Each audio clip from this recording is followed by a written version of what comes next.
সুপ্রিয় শিক্ষার্থীবৃন্দ, তোমরা দূর দূরান্তে যে যেখানেই আছো, আশা করি ভালো আছো। আমি আজ তোমাদের মাঝে নিয়ে এসেছি একটি নবম শ্রেণীর ফিনান্স ও ব্যাংকিং বিষয়ের একটি ক্লাস। আশা করি সবাই সামনে বই নিয়ে এবং খাতা নিয়ে হাজির হয়েছ। তোমরা প্রস্তুত থাকো। আমরা ধীরে ধীরে ব্যাংকিং বিষয়ের নবম অধ্যায়ের আজকের ক্লাসটি করব। এটি হচ্ছে ব্যাংকিং ব্যবসায় ও তার ধরন।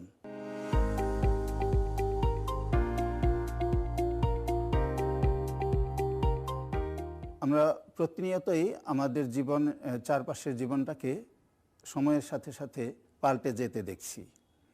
আর সময়ের পরিবর্তনের সাথে সাথে যে ব্যাংকিং ব্যবসা রয়েছে, এটিও প্রতিনিয়তই পাল্টে যাচ্ছে। তোমরা দেখে থাকবে, এক সময় এমন ছিল যে ব্যাংক একটা নির্দিষ্ট স্থানে প্রতিষ্ঠিত হতো। আমরা যারা ক্লায়েন্ট আছি, আমরা যারা ব্যাংকে অ্যাকাউন্ট খুলি, তারা ব্যাংকের কাছে চলে যেতাম। আর সময়ের বিবর্তনে ব্যাংকগুলো তাদের কার্যক্রমে এনেছে আমূল পরিবর্তন। ইলেকট্রনিক ডিভাইস প্রবর্তন এবং নানা রকমের সেবা নিয়ে ব্যাংক তার কার্যক্রমকে সুবিস্তৃত করে বলা যায় ব্যাংকই এখন চলে এসেছে আমাদের পকেটে। বিজ্ঞাপনের ভাষায় যাকে আমরা বলি, ব্যাংক মোবাইল ব্যাংকিংয়ের মাধ্যমে সবার পকেটে চলে এসেছে। এই যে ব্যাংক প্রতিষ্ঠিত হচ্ছে, আমরা যদি দেখতে পাই ব্যাংকের সাথে জড়িত কারা, ব্যাংকের জড়িত পক্ষগুলোকে যদি আমরা এভাবে এবং অত্যাধুনিক সব সেবা এবং কর্মসূচি দিয়ে ব্যাংক তার কার্যক্রমকে জনগণের দোরগোড়ায় পৌঁছে দিচ্ছে। সেই সাথে আমরা জানি যে মানুষ সময়ের সাথে সাথে তাদের রুচির এবং পছন্দের পরিবর্তন হয়। মানুষের জীবনে স্বাচ্ছন্দ্য আনার জন্য তাদের রুচি পছন্দর সাথে মিল রেখে ব্যাংকও তার কার্যক্রমগুলোকে পাল্টে ফেলে। ব্যাংকের এই উদ্দেশ্যাবলীকে সামনের দিকে নিয়ে আসি। দেখি, আমরা ছবিতে দেখতে পাচ্ছি এটিএম বুথ এবং মোবাইল ব্যাংকিং। আশা করি তোমরা বুঝতে পারতেছো যে পূর্বকালে এগুলো ব্যাংকের কার্যক্রমের সাথে যুক্ত ছিল না। এগুলো আসলে ইদানিংকালে ব্যাংকের কর্মসূচির সাথে জড়িত হয়েছে। কিন্তু ব্যাংক কেন এই কাজগুলোকে তাদের কর্মসূচির আওতায় এনেছে, উদ্দেশ্যই বা কী, আমরা ধীরে ধীরে তাই জানতে চেষ্টা করব। তাহলে আমরা ব্যাংকের এই যে উদ্দেশ্যাবলী, তাকে তিনটি প্রেক্ষাপট থেকে আলোচনা করতে পারি। প্রেক্ষাপটগুলো হচ্ছে মালিক ও ব্যবস্থাপনা কর্তৃপক্ষের প্রেক্ষাপট, সরকার ও রাষ্ট্রীয় পক্ষের দৃষ্টিকোণ থেকে এবং ব্যাংক গ্রাহকদের দৃষ্টিকোণ থেকে ব্যাংকের উদ্দেশ্যাবলী আলোচনা করা যায়। মালিক সাধারণত মালিক বা ব্যবস্থাপক যারা, তারা আসলে কি জানতে চায়? তারা ব্যাংক প্রতিষ্ঠা করে দেখতে চায়। তোমরা নিশ্চয়ই অবগত আছো যে যারা ব্যাংক প্রতিষ্ঠা করে তারা একটা নির্দিষ্ট উদ্দেশ্যে প্রতিষ্ঠা করে। সেটা কি? ব্যাংক তো এক ধরনের ব্যবসায়। তো ব্যবসায়ীর প্রধান উদ্দেশ্য হলো মুনাফা অর্জন করা। আর ব্যাংক তার যে বিনিয়োগ, এখানে একটু বলে নেই, তোমরা অবশ্যই অবগত আছে যে ব্যবসা সাধারণত এক মালিকানা, অংশীদারি এবং যৌথ মূলধনী তিন ধরনেরও প্রেক্ষিতে ব্যাংক ব্যবসা গড়ে তোলে। এবং এক মালিক হোক, অংশীদার হোক অথবা শেয়ার হোল্ডার হোক, যেই হোক, তার বিনিয়োগ যথাযথভাবে ব্যবহার হচ্ছে কিনা এবং সেখান থেকে তার কাঙ্ক্ষিত মাত্রায় মুনাফা অর্জন হচ্ছে কিনা সেটা তারা জানতে চেষ্টা করে। এখানে বিনিয়োগের সাথে মুনাফা অর্জনের যে বিষয়টা আমি একটু ব্যাখ্যা করি। এটা হচ্ছে ব্যাংক মালিক বা ব্যবস্থাপক কর্তৃপক্ষ সেটাকেই তাদের প্রত্যাশা অনুযায়ী মুনাফা বলবে, কমপক্ষে যাতে তার সুযোগ ব্যয়ের সমান মুনাফা অর্জন হয়। এখানে সুযোগ ব্যয় বলতে বোঝাচ্ছে যে মালিক যদি তার বিনিয়োগটা এই ব্যাংকে না করে অন্য কোথাও বিনিয়োগ করত, তাহলে যে পরিমাণ মুনাফা তার অর্জিত হতো, এই ব্যাংকে বিনিয়োগ করার মাধ্যমে কমপক্ষে সেই পরিমাণ মুনাফা অর্জন হচ্ছে কি সেই বিষয়টাই ব্যাংক আসলে মালিক কর্তৃপক্ষ জানতে চাবে। তাছাড়া পরে রয়েছে সুনাম অর্জন। ব্যাংক কর্তৃপক্ষ তার যে সমস্ত লোক নিয়োজিত আছে ব্যাংকে, তোমরা আশা করি বুঝতে পারতেছ যে ব্যাংকের সুনাম হচ্ছে মালিকের সুনাম। অর্থাৎ ব্যাংক সুচারুরূপে দক্ষভাবে পরিচালিত যদি করা যায় এবং তার বিনিময়ে জনগণের সন্তুষ্টি অর্জন করা যায়, তাহলে ব্যাংক কর্তৃপক্ষ ভাববে যে তারাও এই সুনামের অধিকারী হচ্ছে। অর্থাৎ ব্যাংকের সুনাম হচ্ছে প্রকারান্তরে মালিক বা ব্যবস্থাপক দেরই সুনাম। এছাড়া রয়েছে উন্নয়নে অংশগ্রহণ। একজন ব্যবস্থাপক বা মালিক দেশের যত উন্নয়ন কর্মকাণ্ড আছে, আমরা জানি যে সরকার মহোদয় দেশের অর্থনৈতিক উন্নয়নের জন্য নানা রকম কর্মসূচি অগ্রাধিকার ভিত্তিতে ঘোষণা করে থাকে। আমরা যদি একটা উদাহরণ হিসেবে বলতে চাই, তোমরা কি বলতে পারবে যে এই মুহূর্তে দেশের অগ্রাধিকার ভিত্তিতে কোন বড় প্রকল্প বাস্তবায়িত হচ্ছে? আমি জানি যে তোমরা আমার সাথে একমত হবে যে এটা পদ্মা সেতু। তো পদ্মা সেতুর মতো এরকম বড় প্রকল্প সরকার অগ্রাধিকার ভিত্তিতে নির্বাচন করে থাকে এবং এরকম আরও প্রকল্প তোমরা মনে মনে নিশ্চয়ই এরই মধ্যে উত্তরগুলি খুঁজে পাচ্ছ। তো সেসব প্রকল্প এবং উন্নয়নমূলক আরও অনেক প্রকল্পে ব্যাংক তাদের নিজ নিজ অংশগ্রহণ থেকে, নিজ নিজ স্থান থেকে, অবস্থান থেকে তাদের বিনিয়োগটা করতে স্বাচ্ছন্দ্য বোধ করে এবং দেশের উন্নয়নের অংশীদার হতে চায়। সবশেষে আমরা দেখতে পাই যে এখানে রয়েছে আরেকটা বিষয়, সেটা হলো সামাজিক ক্ষেত্রে অবদান। তোমরা অবশ্যই দেখতে পাবে তোমাদের আশেপাশে যারা এসএসসিতে বা বিভিন্ন পর্যায়ে কৃতিত্বের সাথে এসএসসি পাশ করে বা জেএসসি পাশ করে, তাদেরকে কোনো ব্যাংক নানা রকম বৃত্তি প্রদান করে থাকে। তাহলে তোমরা চিন্তা করো এই বৃত্তিটা কারা দিচ্ছে, কেন দিচ্ছে? হ্যাঁ, এটা হচ্ছে আসলে মালিক পক্ষের এক ধরনের সামাজিক ক্ষেত্রে অবদানের অংশ। সাধারণত আমরা যখন দেখি কোনো প্রাকৃতিক দুর্যোগ হয়, ব্যাংক কর্তৃপক্ষ তাদের উল্লেখযোগ্য একটা টাকা প্রধানমন্ত্রীর ত্রাণ তহবিলে বা এরকম ক্ষেত্রে জমা দিয়ে থাকে। এসব কি আসলে তাদের সামাজিক ক্ষেত্রে অবদানের অংশ নয়? তোমরা এতক্ষণে বুঝতে পেরেছ যে ব্যাংকের মালিক ও ব্যবস্থাপনা কর্তৃপক্ষের প্রেক্ষাপটে ব্যাংকের উদ্দেশ্য কি। এসো আমরা সামনের দিকে এগিয়ে আরেকবার একটু মিলিয়ে নেই। তহবিলের বিনিয়োগ ও মুনাফা অর্জন ছিল মালিক ও ব্যবস্থাপনা কর্তৃপক্ষের দৃষ্টিকোণ থেকে তাদের প্রথম উদ্দেশ্য। দ্বিতীয় উদ্দেশ্য ছিল সুনাম অর্জন। তৃতীয় উদ্দেশ্য ছিল উন্নয়নে অংশগ্রহণ। সবশেষে সামাজিক অবদান। আমি আশা করি আমরা তিনটি প্রেক্ষাপট থেকে এই ব্যাংকের উদ্দেশ্যাবলী আলোচনার জন্য চেয়েছিলাম, তার মধ্যে একটি আলোচনা করলাম এতক্ষণে। আমি আশা করি সবাই বুঝতে পেরেছ। এসব সামনে গিয়ে দেখি। এরপর আসছি সরকার ও রাষ্ট্রীয় প্রেক্ষাপটে ব্যাংকের উদ্দেশ্যাবলী।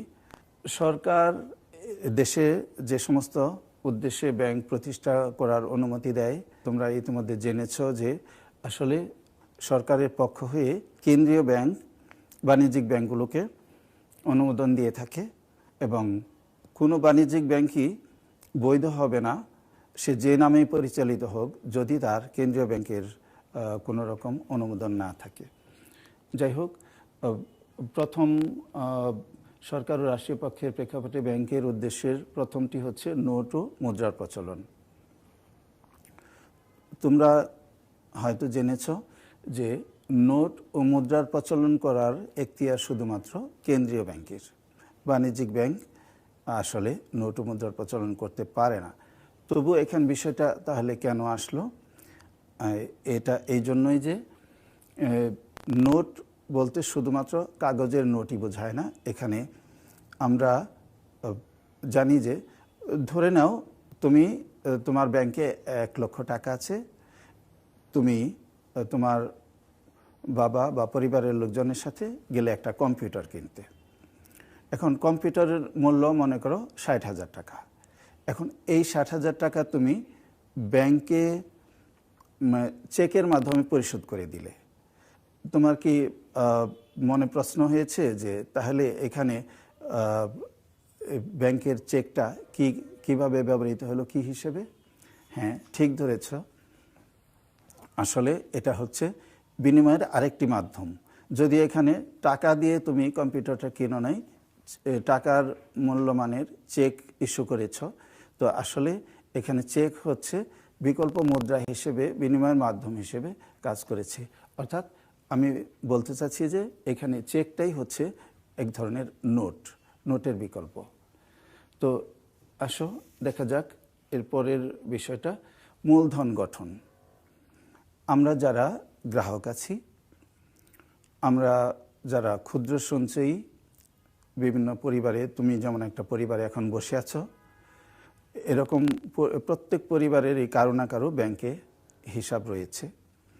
এই হিসাবগুলোর মাধ্যমে আমরা কি করি, আমাদের ক্ষুদ্র সঞ্চয়গুলোকে ব্যাংকে জমা রাখি। আর এই ক্ষুদ্র ক্ষুদ্র সঞ্চয়গুলো ব্যাংক একত্রে সংগ্রহ করে কি করে, তারা একত্রে করে বড় ব্যবসায়ী অথবা ঋণগ্রহীতা যারা আছে, দেশের উন্নয়ন কর্মকাণ্ডে বিনিয়োগ করবে, তাদেরকে ঋণ হিসেবে দেওয়া হয় সুদের বিনিময়ে। এবং তাদেরকে যে ঋণ দেওয়া হয়, এতে করে কি হলো, তোমরা আশা করি বুঝতে পেরেছ যে সঞ্চয়গুলো এখানে মূলধনে রূপান্তরিত হলো। অর্থাৎ এভাবে ব্যাংকগুলো কি করছে, আমাদের ক্ষুদ্র সঞ্চয়গুলো একত্রিত করে মূলধন গঠনে সরকার এবং রাষ্ট্রকে সহায়তা করছে। আশা করি বুঝতে পেরেছ। এসো দেখা যাক পরের পয়েন্ট, বিনিয়োগ ও শিল্পায়ন। দেশের যত উন্নয়ন কর্মকাণ্ড হচ্ছে, এর পিছনে রয়েছে বিনিয়োগ। সরকার মহোদয় এই নানা রকম যে অগ্রাধিকার ভিত্তিতে যে প্রকল্প নির্ধারণ করে দেন, সেই প্রকল্পগুলো তে ব্যাংকগুলো তাদের অর্থ বিনিয়োগ করে, আবার এমন কাউকে ঋণ হিসেবে দিয়ে থাকে যে ঋণগুলো তারা ওই উন্নয়ন প্রকল্পে বিনিয়োগ করে।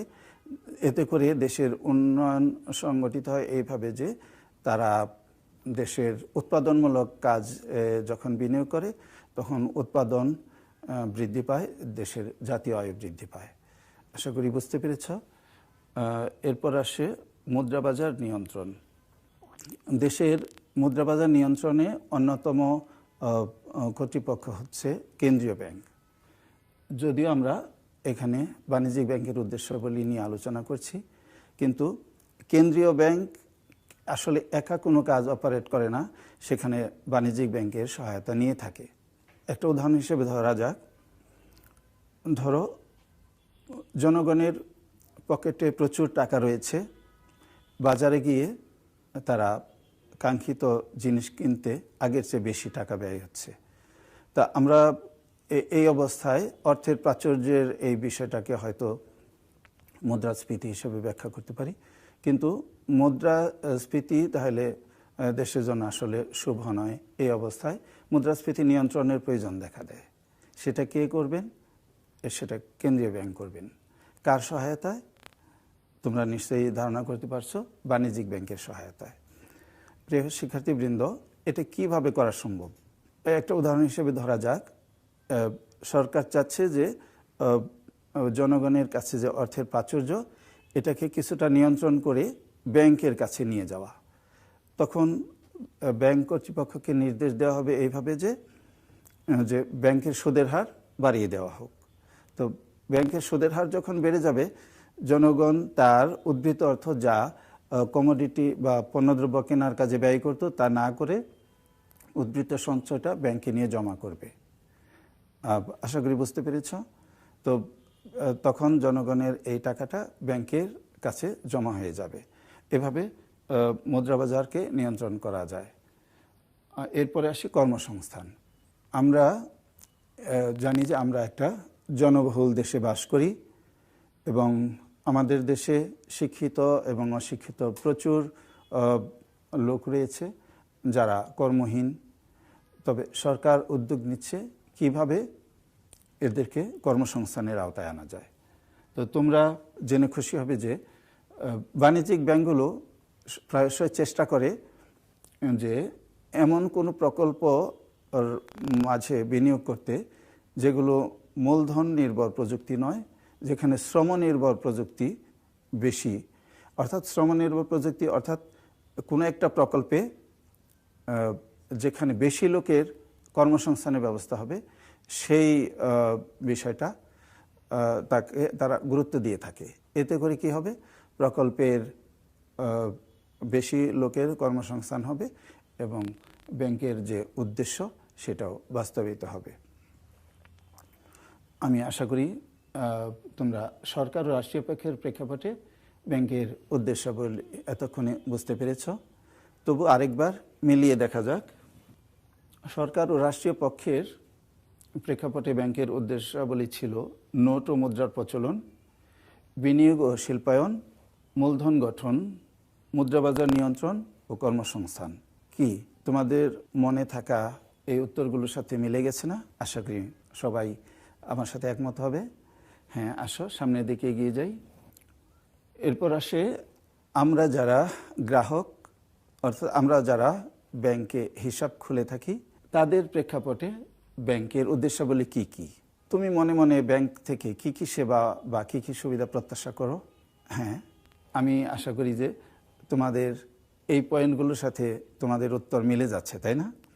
হ্যাঁ, দেখো, প্রথমত যে আমরা আমাদের যে সঞ্চয়গুলো রাখি এই সঞ্চয়গুলো যাতে কোনো বৃহৎ কাজে সঞ্চয়গুলো একত্রিত হয়ে আমানত হিসেবে কোনো উন্নয়নমূলক কাজে ব্যবহৃত হোক সেটা আমরা চাই।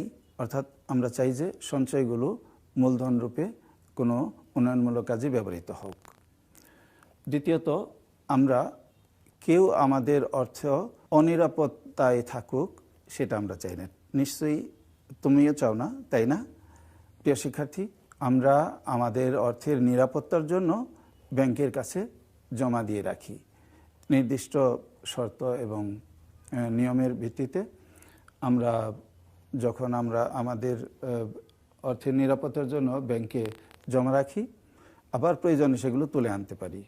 এরপর আসে উপদেষ্টা ও পরামর্শদাতা। ব্যাংক সুদক্ষ কর্মী নিয়োগ দিয়ে থাকে। তাদের দক্ষতা এবং অভিজ্ঞতা একজন গ্রাহকের জন্য অনেক সময় দেখা যায় যে অনেক বন্ধুর মতো পরামর্শদাতা বা উপদেষ্টা হিসেবে এগিয়ে আসে। এখানে অনেক সময় দেখা যায় যে তুমি হয়তো শেয়ার বাজারে বিনিয়োগ করতে চাও। এখন তুমি কার কাছে পরামর্শ নিবে? তুমি যদি চাও, হ্যাঁ, ব্যাংক তোমার পাশে বন্ধুর মতো এসে উপদেষ্টা বা পরামর্শদাতা হিসেবে দাঁড়াতে পারে, কারণ ব্যাংকের রয়েছে দক্ষ কর্মীবৃন্দ, তারা এই বিষয়ে পারদর্শী। কাজেই তুমি নিঃসন্দেহে ব্যাংকে তোমার উপদেষ্টা বা পরামর্শদাতা হিসেবে বেছে নিতে পারো। এরপরে দেখতে পাচ্ছি প্রতিনিধি ও ওসি। তোমাদের কাছে একটা প্রশ্ন তুলে ধরি। ধরো তুমি একজন ধনাঢ্য ব্যক্তি, ঢাকায় তোমার একটা বাড়ি আছে, লন্ডনেও একটা বাড়ি আছে। লন্ডনে বাড়িতে তুমি অবস্থান করবে, ঢাকার বাড়ি যে ভাড়া উত্তোলন করা এর জন্য তোমার কাছের কেউ নাই, তাহলে তুমি কাকে দায়িত্ব দিবে? এইখানে ব্যাংক এই দায়িত্বটা সুচারুরূপে পালন করতে পারে। ব্যাংকে তোমার যে হিসাব রয়েছে, ব্যাংক তোমার হয়ে ভাড়াটিয়াদের কাছ থেকে ভাড়া সংগ্রহ করে সেগুলো তোমার হিসাবে জমা রাখতে পারে। সামান্য সার্ভিস চার্জের বিনিময়ে ব্যাংক এই কাজ করে দিতে পারে। এটা অর্থাৎ ব্যাংক হচ্ছে এখানে তোমার প্রতিনিধি। আমি আশা করি তোমরা প্রতিনিধি ও ওসি বিষয়টা বুঝতে পেরেছ। অর্থ স্থানান্তর। অনেক সময় আমাদের প্রয়োজনে, নানা প্রয়োজনে দেশে বা বিদেশে এক স্থান থেকে আরেক স্থানে টাকা স্থানান্তর করার প্রয়োজন হয়। এই ক্ষেত্রে ব্যাংক আমাদের এই কাজটি খুব সহজেই করে দিতে পারে। অর্থাৎ ব্যাংকের অন্যতম একটা কাজ হচ্ছে অর্থ স্থানান্তর করা। তো এই উদ্দেশ্য বাণিজ্যিক ব্যাংকের অন্যতম একটা উদ্দেশ্যের মধ্যে পড়ে। ধরো তুমি তোমার আত্মীয়ের কাছে খুলনায় টাকা পাঠাবে, ঢাকা থেকে খুলনায়। এখন খুলনায় টাকা পাঠাতে অন্যান্য মাধ্যমের চেয়ে ব্যাংক একটি বেশি নির্ভরযোগ্য প্রতিষ্ঠান। অর্থাৎ ব্যাংকের মাধ্যমে সহজেই তুমি এই টাকা এক জায়গা থেকে আরেক জায়গায় স্থানান্তর করতে পারো। সবশেষে জীবনযাত্রার মান উন্নয়ন। ব্যাংক তার নানাবিধ কর্মসূচি এবং সুযোগ সুবিধা বাড়িয়ে গ্রাহকের আরও কাছে আসার চেষ্টা করছে। তোমরা প্রতিনিয়তই তোমাদের চারপাশে যদি তাকাও দেখতে পাবে যে ব্যাংক এখন ইন্টারনেটে বিশ্বের এক জায়গা থেকে আরেক জায়গায় অ্যাকাউন্ট থেকে অ্যাকাউন্টের টাকা ট্রান্সফার সহ টাকা উত্তোলন জমা দেওয়া সম্ভব হচ্ছে। এটা হচ্ছে ইন্টারনেট ব্যাংকিং। মোবাইল ব্যাংকিংয়ের কথা তোমরা জানো। এভাবে দেখা যাচ্ছে ব্যাংক আমাদের জীবনযাত্রাকে সহজ করে দিচ্ছে। এখন এই মুহূর্তে দেশের যে অবস্থা, হয়তো দেখা যাচ্ছে যে তোমরা সবাই ঘরে বসে আসো, কিন্তু তোমাদের অর্থের প্রয়োজন। তুমি ব্যাংকের সাথে মোবাইলের মাধ্যমে সহজেই অর্থের লেনদেন করতে পারো। এই যে বিষয়টি, এটি আমাদের জীবনযাত্রাকে সহজ করে তুলছে নাকি? হ্যাঁ, প্রিয় শিক্ষার্থীবৃন্দ, আমার সাথে আশা করি তোমরাও একমত যে আমাদের ব্যাংক হচ্ছে তাদের কর্মসূচি দিয়ে, উদ্দেশ্য দিয়ে আমাদের জীবনযাত্রাকে সহজ এবং জীবনযাত্রার মান আরও উন্নত করে তুলছে। তাহলে আরেকবার মিলিয়ে দেখা যাক যে আমরা যারা গ্রাহক আছি তাদের পক্ষ থেকে ব্যাংক আসলে কি কি সুবিধা বা দিয়ে থাকে, বা এই ক্ষেত্রে ব্যাংকের উদ্দেশ্য কি হয়ে থাকে।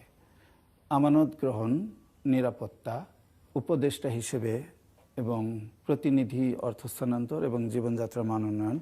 আশা করি এই বিষয়গুলো তোমাদের কাছে পরিষ্কার হয়েছে। প্রিয় শিক্ষার্থীবৃন্দ, আমরা আজকের ক্লাসে এতক্ষণ যে আলোচনাগুলো করলাম, এ শোনা একটু মিলিয়ে দেখি তোমাদের মনে আছে কিনা। তোমরা আশা করি এই প্রশ্নগুলোর উত্তর আমার সাথে মিলিয়ে নিবে এবং একমত হবে। কয়টি গোত্রের প্রেক্ষাপটে ব্যাংকের উদ্দেশ্যাবলী আলোচনা করা যায়? উত্তর মনে আছে না? হ্যাঁ, তোমরা নিশ্চয়ই একটু চিন্তা করলেই উত্তর পেয়ে যাবে। উত্তরটা হচ্ছে 3টি গোত্রের। ব্যাংকের মাধ্যমে মালিক কিভাবে সামাজিক উন্নয়নে অবদান রাখতে পারে? তোমরা ক্লাসটা ভালো করে শুনেছ, এই জন্য আমি আসলে প্রত্যাশা করছি যে তোমরা অবশ্যই বলতে পারবে উত্তরটি। তারপরেও আমার সাথে একটু মিলিয়ে দেখো। এখানে আমি লিখেছি কৃতি শিক্ষার্থীদের বৃত্তি প্রদান, বৃক্ষরোপণ। আরও অনেক ধরনের কর্মসূচির মাধ্যমে ব্যাংকের মালিক সামাজিক উন্নয়নে অবদান রাখতে পারে, তাই না? তোমাদের মতামত অবশ্যই কিশোর বাতায়নে লিখে জানাবে।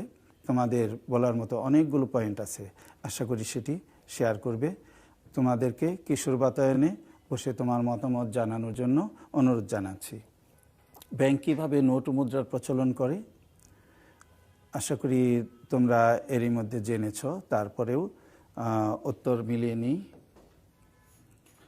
চেক ইস্যু করে। চেকটাকে আমরা বলেছি বিকল্প মুদ্রা, নোটের বিকল্প হিসেবে এটি আমাদের বিনিময়ের মাধ্যম হিসেবে কাজ করে। ব্যাংক কীভাবে মূলধন গঠনে সাহায্য করে? এটি তোমরা ইতিমধ্যে জেনেছ। এসো উত্তর মিলিয়ে নেওয়া যাক। ক্ষুদ্র ক্ষুদ্র সঞ্চয় আমানত হিসেবে সংগ্রহ করে বড় প্রতিষ্ঠানকে ঋণ দিয়ে মূলধন গঠনে সাহায্য করে।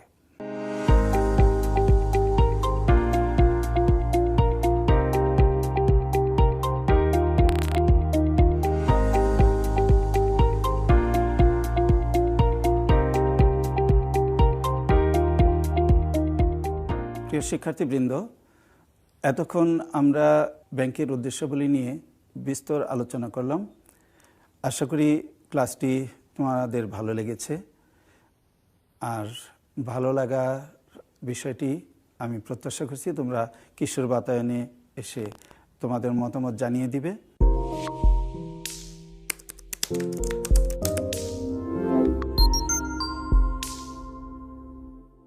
চাইলে তোমাদের কুইজের অংশ নিতে পারো। তো তোমাদের জন্য একটা বাড়ির কাজ রেখে দিয়েছি। তুমি ব্যাংকে হিসাব খোলার মাধ্যমে তোমার কি কি উদ্দেশ্য বাস্তবায়ন করতে পারো তার উপায় খুঁজে বের করো। এই উপায় খুঁজে বের করে খাতায় লিখে যখন স্কুল খুলবে তোমার স্কুলের শিক্ষককে খাতাটা দেখিয়ে নিবে। আমি আশা করি কাজটা তোমরা সুচারুরূপে করবে, তোমাদের কাছ থেকে সেই প্রত্যাশা।